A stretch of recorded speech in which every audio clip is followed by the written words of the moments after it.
Well, we're back, and I wanted to touch upon a little bit what Roy was talking about, the banks. He was talking about the Asian investment banking. I'd like to talk a little bit about the IMF, the Federal Reserve, and the way our banking situation is here in the United States.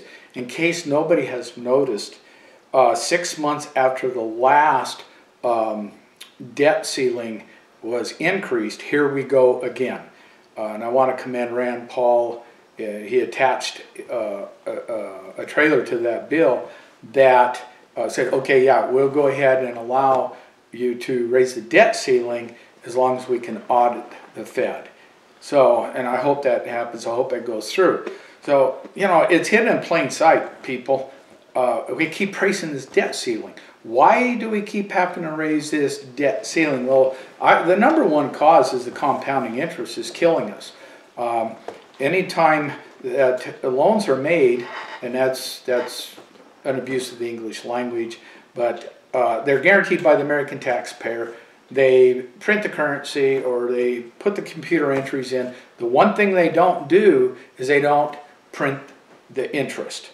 Okay, so it's an impossible situation, and it is a Ponzi scheme. It is a pyramid, and ultimately, all the wealth, everything, by repossessions, boom and bust, by this interest rate that's killing us, everything will end up owned in the hands of a few, the world elites. They will get everything. It's just a matter of time, and you know, just that one thing alone will destroy this country and will destroy the people of America. It's not a big mystery. It's not that hard to understand. Anybody that can balance a checkbook can figure this out. So we really got to go to a new monetary system. The other point is now what Roy was talking about, the Asian investment banking. They have a gold standard. There's an old saying, good money will always replace bad money. If America doesn't get on the ball and do something about their economy, we're going to end up a third world nation. As it is now, the US dollar and the rest of the world, I just saw where it's lost 95% of its buying power in the rest of the world. All of our industry's been outsourced. We are going to be a third world nation real soon. If we don't get this fixed, if we don't reinvest in America and her industries. And what is so important, you cannot do that without your natural resources. And the West has got all the natural resources for the most part. Just take the state of Nevada, for example. We're known as a silver state for a reason, and we also have huge gold reserves. So we could come up with a medium of exchange. We got a mint in Carson City, Nevada. We could come up with a medium of exchange, I think, fairly easily. Throw the EPA out, the BLM, the Forest Service, and take our natural resources that we as a people own collectively. Not some elitist from another country or the elitist even in this country. The citizens of the state of Nevada collectively own those resources. And it's up to us to take them and use them to raise our standard of living. We got the highest rate of unemployment in the United States. I don't care.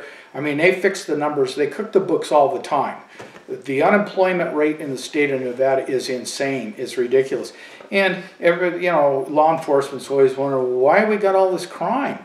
Well, when people don't have a job or people can't make a living, notice I didn't say make money because we don't have printing presses. We make a living.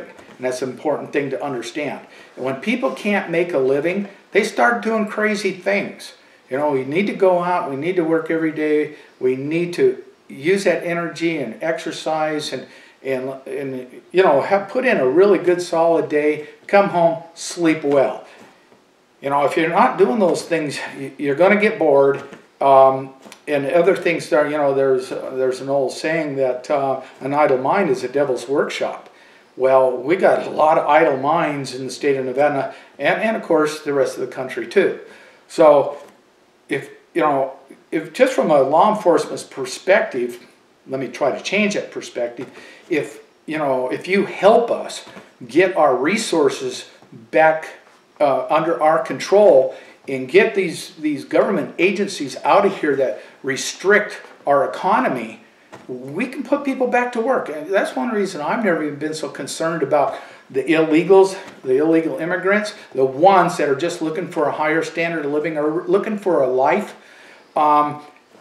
That's never really bothered me that bad. I do want them to be educated as to what made, initially what made this country great, the Constitution of the United States. But I'll take those people. I'll take those people. Just give me all the natural resources in the state of Nevada. Kick the EPA, the BLM, Forest Service, and all the government agencies out of here. And we'll put everybody back to work, and we will have a standard of living that the world would be envious of.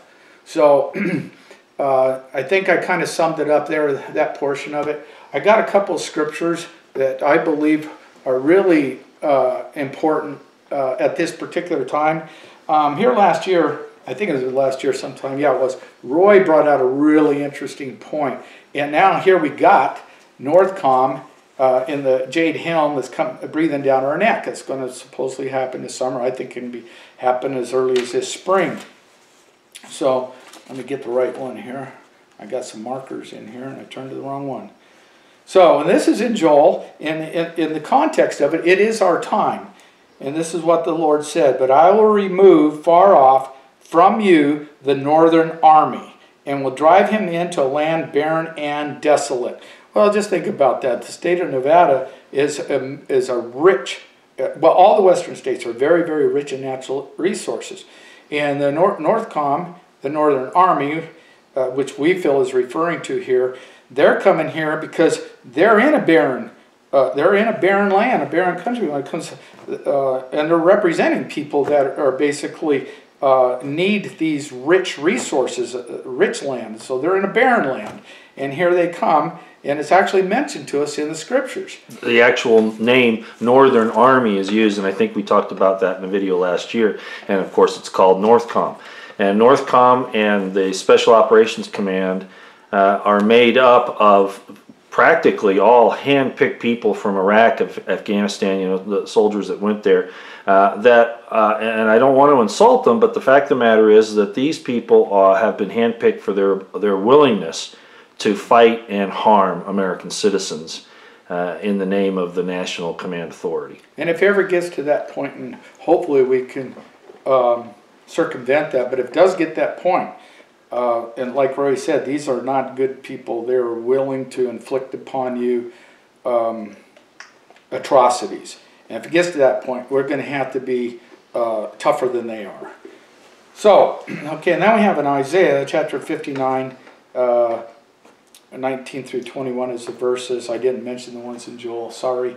And again, this is in the context, is our time. And it said, "So shall they fear the name of the Lord from the west." And here we are in the western United States, and we're west from Jerusalem. "And his glory from the rising of the sun, when the enemy shall come in like a flood." Well, this Jade Helm, they're coming after the entire western United States plus Texas. Well, that sounds like coming in like a flood. And then the scripture goes on to say, "When the enemy should come in like a flood, the Spirit of the Lord shall lift up a standard against him." And that is what we believe that we're all about, is lifting up that standard against him. And you know, so far, quite honestly, I haven't seen anybody else do it. Roy and I talk about this all the time. I know Roy is very, very weary. He's been doing this for how many years, Roy? I don't even want to say. Yeah, how many years? And you know, his big complaint today is, "Brian, I've been doing this forever and ever and ever, and the response just isn't there. At least it hasn't been there to a level that you know, we could point at and say, okay, you know, this is an uprising, or this is a true revolution against these these wicked people." So you know, unfortunately, many times people don't wake up until things get so bad they have no other choice. And then it's too late. And yes, and many times then it's just too late. And, you know, people, wake up, expand your consciousness, realize what you're dealing with. Until you realize what you're dealing with, you're never going to wake up. You're never going to be able to put things together collectively as a people to combat this. And it is just that bad. Well, they use the evil forces use divide and conquer. They'll use race. They'll use geographic location, socioeconomic status, anything they can to keep the people divided, so that the real culprits of the evil remain difficult to see. And so we have to raise our eyes and ears above what we normally associate with enemies and look at the real people that are causing these problems. And you look for motivation, and you look for the ability to do what's going on, and all of that is at the national, international, corporate level, the so-called New World Order. Sorry, Brian, I just wanted to throw that in. Well, I need your help here. If we look at the people in control, at least in the United States, it's the Council on Foreign Relations. And Roy, explain the trilaterals real quick for me, would you please? Yeah, the Trilateral Commission was started in the 70s by David Rockefeller, no less. And the idea was to impose on the world a technocracy, scientifically based, and I don't want to get into all the details of that, but suffice it to say, it is, for lack of a better term, Luciferian. It's to take away individual rights, especially our individuality, and turn us into a collective, and not in a good sense, not where we're working for each other, but where our very thoughts are controlled, that type of thing, and what we do and what we think. But at any rate, the Trilateral Commission basically it has three. It's a tripod, just like it says, a trilateral situation, and it's based on the military, financial, and spiritual. Those are the three legs of control of mankind. You control those three things, you control everything about them. I like to talk about sex because that's a real good way to, because most people understand this. The whole idea in faith, in the spiritual realm, it's probably not good to say the spiritual realm, but the religious realm, is to control the ideas of what sex are and what it should be, and to actually to denigrate it is what they're doing. And I won't go into a great deal to explain that, but it's one of the ways you can control people is by controlling their understanding of what sex is, what it's about, and demean it rather than put it up on a pedestal where it really belongs, the love between a man and a woman, and what that does for mankind and his elevation of his consciousness. So anyway, the Trilateral Commission is these people that are basically introducing the technocracy to the world to take away your individual choices, your individual freedom. And their base of operations is Washington, D.C. Italy and the Vatican primarily, and in London. Yeah, in London. And we can connect the dots very easily. Who controls these people? And it all ends up with the bankers, the Rothschilds, and they are the ones that claim to be the Jews. Of course, I personally don't believe they're Jews at all. I think they're fake Jews, as Jesus talked about. They're not Jews, but they're from the synagogue of Satan, the Karzais, and that's a whole different subject that we could get into eventually. But the point being, we've had this enmity that goes all the way back in the scriptures that Roy alluded to earlier between the Jews and the Israelites, or the house of Israel. And the scripture even says in Isaiah, that's not going to go away until the Messiah comes. So, and historically, Solomon in that lineage of the Jews has always been oppressing. That's when it really got started. Has always been oppressing the house of Israel. So here we go again, and I call it trying to steal Joseph's blessing, because his blessing was the utmost bound of the everlasting hills, and the west is the real prize. Here they come again, and they got these manipulations that come down through the Trilateralists, the Council of Foreign Relations, and as the CFR really controls this government, controls this country. Interesting enough, that's something that Hillary Clinton just accidentally said recently. So we're going to pick this up again. I'm going to close for now and just kind of think about the things that we've been dwelling on. Thank you very much.